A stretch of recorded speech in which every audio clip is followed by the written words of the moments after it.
Things are beginning to spice up early in July. Welcome back to Fog Football. Let's just talk about the big one today. Rangers have signed Big Joe. It's a go for Joe. Now, we've already did a separate vid on it, and to be honest, I probably should have included him in the Rangers top in this thumbnail, but I didn't. 3-year deal, undisclosed for Bournemouth, and yeah, fantastic. No complaints for me. Looks like a good signing, ticks a lot of boxes. Appears to be a jack of all trades, this guy. Will he be a master of none? Or will he be a master of one? We'll have to wait and see. Will he be a master of 56? Ooh, sweet old 56, huh?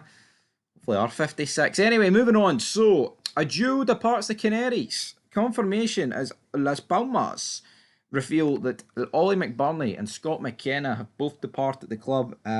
They both joined the club last summer on big 3-year deals, but have both had their relegation release clauses activated. So obviously Las Palmas, they got relegated. Is anybody going to want to take a punt on Scott McKenna or Ollie McBurney? We'll have to wait and see.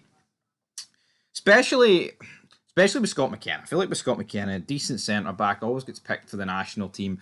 Ollie McBurney, once upon a time, did get picked for the national team.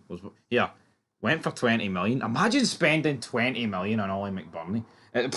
That is one of the most bizarre transfers of all time, from Swansea to Sheffield United. For him, I honestly, man, sitting here, like, did that even happen? Did that even exist? To me, that is absolutely crazy. But Jesus Christ, I just don't understand how that deal could even have been talked about.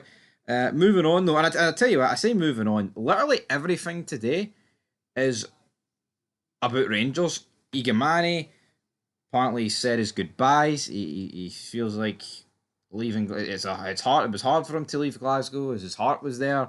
Sad. Well, I want Igamani to stay, but with each passing day, with each passing transfer roundup, man, it looks like Hamza Igamani is definitely leaving the club. Now, Legia Warsaw, they've made an inquiry for 23-year-old Celtic winger Yang, who has 3 years to run on his contract with the Scottish champions, so it's not going to be cheap. How much? Legia Warsaw, they were linked with Hadji a couple of weeks ago, and they felt like they couldn't afford his wages.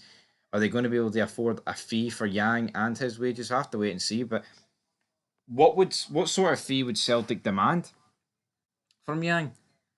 Like that's a problem in itself for me. Because I just what do we think Yang's worth? Couple of mil. I mean, put it this way, right? He's at the absolute maximum. Yang's going for 5 million, and I get it. So people will be smashing their keyboards. 5 million. He's only worth about one. Yeah. What did they get for Mikey Johnson? They got about 3 million for him, didn't they? Probably in that same ballpark, to be honest. Now, apparently, according to the Daily Record, reports indicate that Celtic have told RB Leipzig the asking price for winger Nicholas Kuhn. We don't know what that is, so that will be interesting, I guess.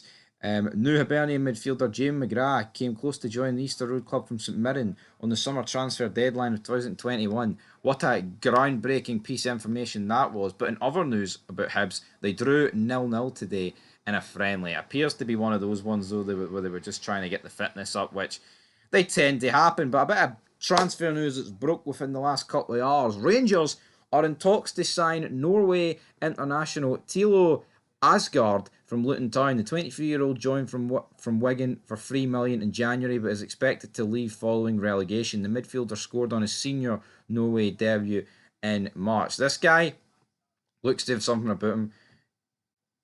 He, can play in the wide areas, right? Kind of looks like a guy that would be like a Hadji replacement to me. They're obviously on the naked eye. We're looking at a guy that's signing from League One, because obviously they got relegated. It doesn't fill you with the most confidence, put it that way, but a lot of hype about him. Obviously, a Norway international, and to me, playing at an international level is a key thing of basing off if a player's good or not.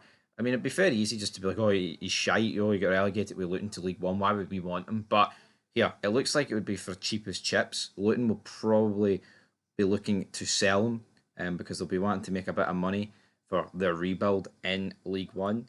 But here, another new player linked with Rangers, and it seems to be happening every other. Today it feels like it's every other hour. You've got the guy for Wolves, you've got this guy. Um, and you know what? I had my doubts. I'll be honest, and I would love to be proved wrong about everything. Well, not everything in the world, like because that means you would be a borderline idiot material, wouldn't it? But the reality is, I said a couple of days ago, like, even was it like yesterday? I was like, I'm like, where are the sirens? Where are they? But it looks like they're coming out fucking fast. So I'm sorry, 49ers, just deliver. I'm sorry, Martin.